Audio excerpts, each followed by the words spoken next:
ஆஹா, to let board. வீடும் தனி வீடாக தான் இருக்குது, நல்லா தான் இருக்குது. ஃபோன் பண்ணி பார்ப்போம். 9760. ஓகே.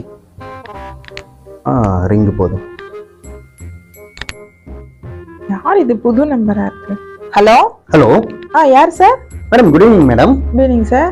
மேடம், நான் உங்கள் வீடு ஒன்று டூலெட் போர்டு பார்த்தேன். ஆமா சார். அதான் அதை பற்றி டீட்டெயில் தெரிஞ்சுக்கலாம் தான் மேடம் கேட்டேன். அப்படிங்களா? நீங்க எங்க சார் இருக்கீங்க இப்போ? நான் சென்னை தான் மேடம். அப்படிங்களா? Okay sir. எங்க ஒர்க் பண்றீங்க? பக்கத்தில் ஒரு ஐடி கம்பெனியில் ஒர்க் பண்ணுறேன். அப்படிங்களா? நீங்க ஃபேமிலியா இல்ல பேச்சுலரா? ஃபேமிலி தான் மேடம். நியூ மேரேஜ் பண்ணோம் இப்போ தான். நானும் என் ஒய்ஃப் மட்டும் தான் மேடம். அப்படிங்களா? சரி சார், நான் 2 தெரு தள்ளி இருக்கேன். சரி மேடம், இது வீடு எப்படி மேடம்? டபுள் பெட்ரூமா சிங்கிள் பெட்ரூமா மேடம்? சார் அது பெரிய வீடு, டபுள் பெட்ரூம் தான் சார் அது. அப்படிங்களா? ஆமா. ரெண்ட் எவ்வளவு மேடம் ஆகுது? வாடகை 10,000, 1 லட்சம் அட்வான்ஸ்.